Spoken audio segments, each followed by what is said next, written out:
Welcome, guys, to John's Football Channel. This is your post review of Bayern Munich versus Real Madrid in the Champions League quarterfinals. What a game! Absolute brilliant game. Probably one of the best games you might see this season. There's still fewer games still to go in the Champions League, so that it would be a question of, is this the game? Let me know down below what you guys think. Is this the game that you think would have been the best game that we could possibly see this season? I personally think so. I don't think we can get a better game than this. Let's get into this post review. So starting up with Bayern Munich, obviously went with Man United in goal, Lamela in as the centre back, Tar Upamecano, Stadic as the right back, Kimmich, Pavlik as the CDMs, Olise, Gnabry, Luis Diaz, and Kane in the team. And then we have to look at Real Madrid. They went with Lewin in goal, Mendy as their left back, Rudiger, Molitano as their centre backs, and then Trent as their right. And then they went with Brahim Diaz and Bellingham, Valverde, and Göller as their midfield, and then Vinicius and Mbappe as their strikers. So looking at this game, it was not that much different as what we were talking about in the preview, but there was some changes and there was some different players that we didn't actually expect to actually start this game, and yet they did. It is a question of, did they do better than the player that we thought might be playing ahead of them? Possibly not. Not much we could say about those certain players that actually started instead of the others that we mentioned in the preview. So obviously starting up, let's get into actually how this game actually happened. Obviously the first goal went in with Manuel Neuer making absolute disaster with that pass, and then Ado Göller lands up putting the ball in the back of the net with it after 35 seconds being played. But luckily for Bayern Munich, not long after, Pavlik quickly headed Bayern Munich level, only for Göller to stick a sublime free kick into the top corner. So yeah, also that happened. Göller lands up making it 2-1. What a brilliant goal, free kick from him.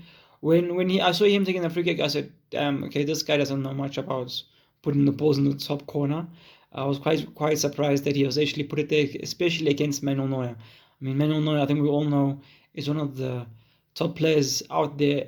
But as to be fair, if it's in that corner, it's in that corner. Not many goalkeepers are getting there, if any. And then Bayern Munich fought back again through Kane, but they were trailing at the break thanks to a finish from Mbappe.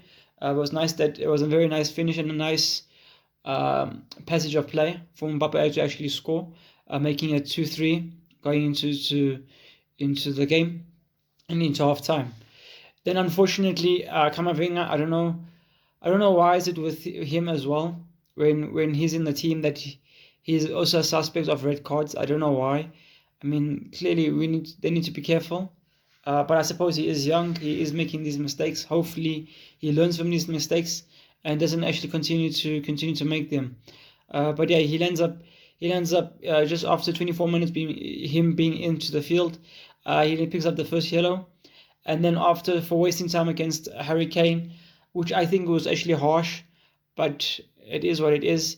He lands up getting the red card, and now Man United, Bayern Munich, are going into this game with an extra man and an extra body up front to actually hurt Real Madrid.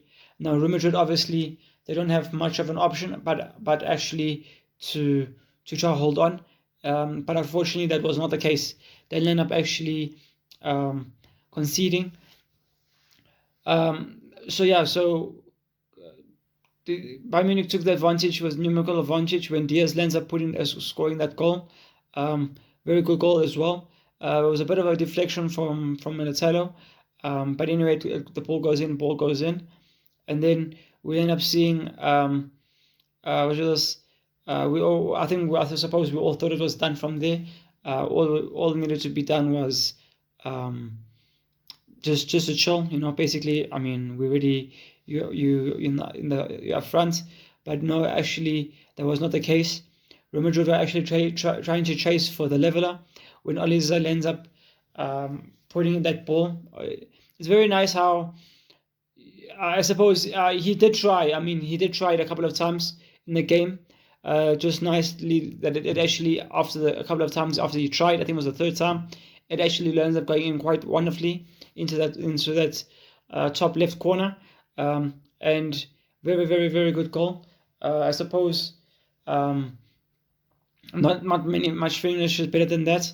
I suppose also it's difficult. I mean, obviously that kind of play. I mean, it's not if, but it's when.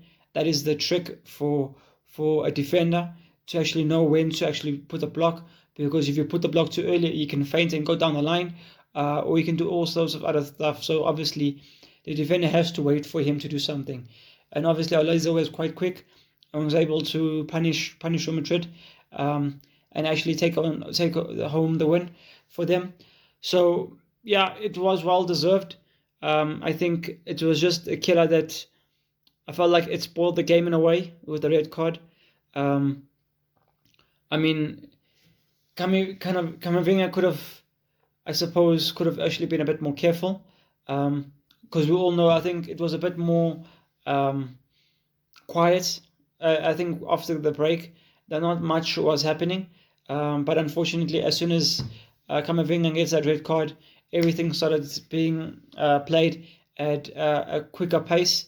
Obviously, because now there's one less player on the field. Obviously, Bayern Munich know they have the advantage. Now they know they can do whatever they want. So I think that was just that part of the game was just unfortunate. And then we also end up seeing Adair getting a red card at the end for I think for swaying the ref or something like that, and also for his discipline off the field. So yeah, guys, let me know what you guys think about this game. How did you see this game going? Did you see this game going in a way like this? For me personally, I didn't exactly see this many goals.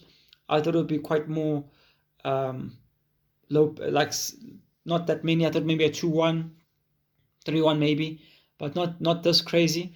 I suppose also the fact that we could clearly see, we have mentioned with Real Madrid, they didn't really have a CDM in their team, or even CDMs, plural, that can actually protect the defense. And I think that's what's actually hurting Real Madrid right now, not actually having someone to protect them and ensure that there's no trouble coming to the defense and causing them problems.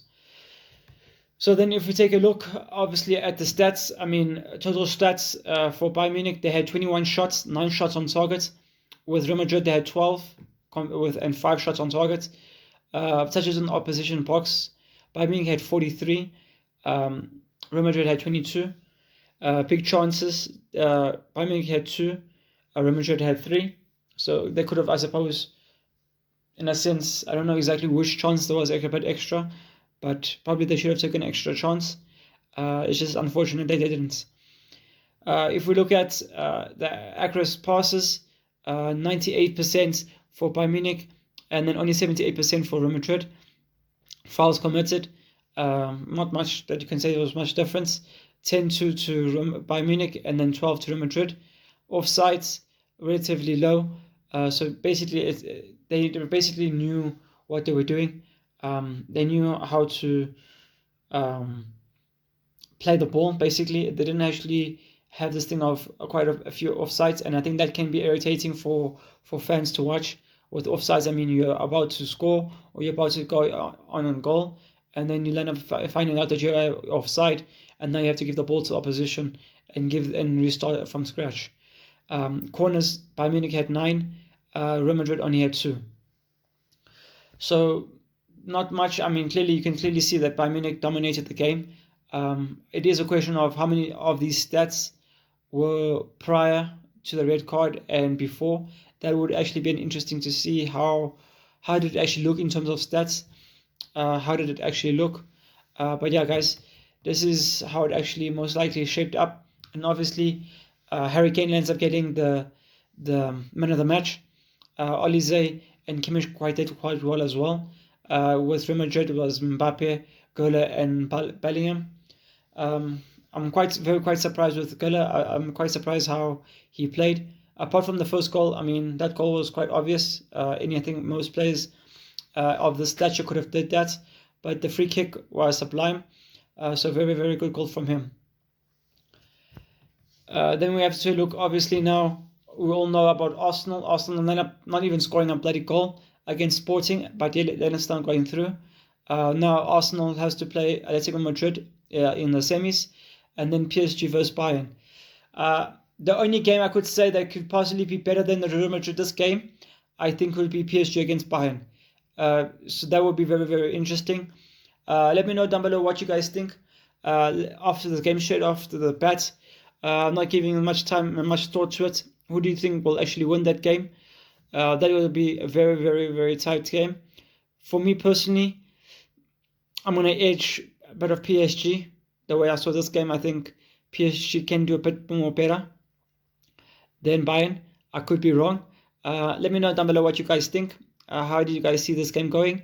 And what do you think about the semi-finals and who's playing who? And who do you think is going to make it to the final? Like I mentioned about PSG, I also think Atletico Madrid, obviously, I think they have a bit more experience. I think they should be able to beat Arsenal in the semis as well. So yeah, let me know down below what you guys think. And this is my post-review of Bayern Munich 6, Real Madrid 4. Peace.